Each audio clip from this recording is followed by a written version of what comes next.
Hello friends and knife nerds. I'm going to do a review today on the Benchmade Bugout. Now it may not look exactly familiar to those who know the Bugout, but that is because I have added aftermarket scales onto it here. It is easy-ish to do, but you have to have some patience. Because this is, Benchmade makes an incredible knife. One of my favorite knife makers, definitely. I think they belong up there with Spyderco as far as American knife makers go that are top of the line. This Bugout came with blue FRN scales, which means fiberglass reinforced nylon, which is another fancy word for fancy plastic. This is now scaled with aluminum milled scales with titanium screws and thumb studs that are gold, and I left the blue original. I think those are just aluminum spacers in there. So to the review. This is obviously a knife that has made an impression on the knife world. If people do not have it and they are looking for an EDC knife that is at the top of the heap right here. My wife got this for me years ago, and it is an incredible knife. It is definitely one of my favorite EDC knives, one of my favorite knives in my collection.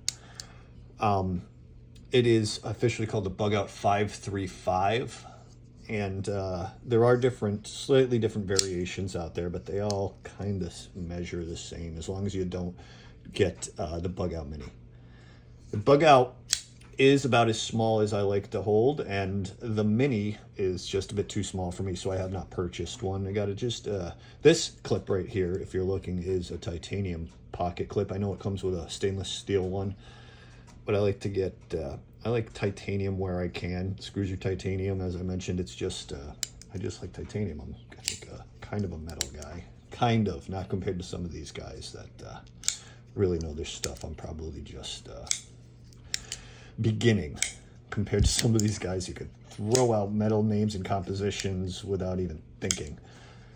So anyway, the Bugout, I highly recommend it to anybody looking for an EDC knife. I just want to go over some measurements so anybody wondering can compare. Let's break out the ruler, see what we got here. This is about a 7.5-inch knife with just over 3 3/8 blade, just about. So it's just about a full-size knife. I think about 8-inch as a larger knife. It is definitely a good medium-sized knife is the way I would classify this. Let's make a couple comparisons here. Let me show you a couple knives you may know that will maybe help measure. We'll go pivot to pivot on all of them, obviously. The Cold Steel American Lawman. And then we'll bring in the Ontario Rat Model 1. Now this is clearly a smaller knife than any of those. So really, if you need a large knife, the Bugout probably isn't for you. But if you're good with a medium-sized knife, the Bugout, I would say, is definitely possibly for you. Let's bring in another one. Spyderco Paramilitary 2 and the Demco 20.5. Looks like it's just about the same size as the Demco. Similar to the Para 2, but profile-wise, it's definitely smaller than those. And just one more comparison for you. We'll bring in the CJRB Pyrite, good budget options. I would say the best budget comparison to the bug out is the pyrite. We have the pyrite normal and the pyrite XL right here. And I am a big fan of both. If you want a large bug out, I would say, and you want a budget option, the XL pyrite is the way to go. It is just a big knife. But we'll talk about those later. So the steel on this, nice drop point blade with a small little swedge there, stonewash finish. This is S30V. This is a very good steel. Some of my favorite steels are the S35VN and the S30V, just because I'm leaving Cruwer out of that on purpose. But this is a very good steel. This steel, though can be tough to sharpen, has a nice hardness rating, and you know the heat treats are nice at Benchmark. A nice hardness rating, and it also has a low corrosion rating. It is a very good long-lasting steel. So when it comes to sharpening, and if you have difficulty sharpening this, which it's really not so bad, but what I do with every Benchmade, instead of possibly screwing it up, I send mine all out to Life Sharp.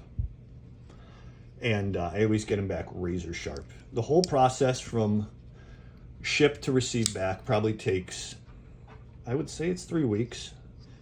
But I know they're busy over there. And, I just plan on not having my knife for about 3 weeks. And it's okay, because it comes back razor sharp.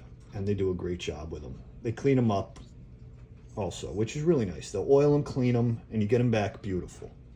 Life Sharp is just one of the reasons to purchase a Benchmade knife.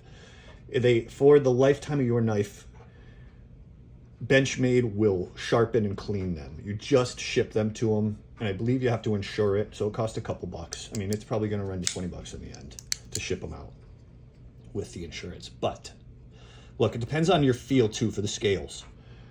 I wanted something a little more solid than the FRN. I'm not a big fan of FRN, and I'm a big fan of the Bugout. So I decided to scale up. Now, these are just aluminum milled scales, but they feel great on the Bugout, and the action of the axis lock is definitely one of the selling points for the Bugout. I mean, is anything more buttery smooth than the axis lock?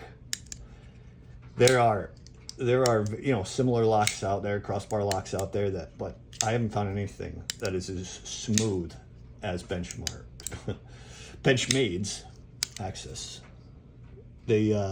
A really beautiful knife here. And if you want a solid EDC that will take a beating and will stay sharp, this is going to be your knife.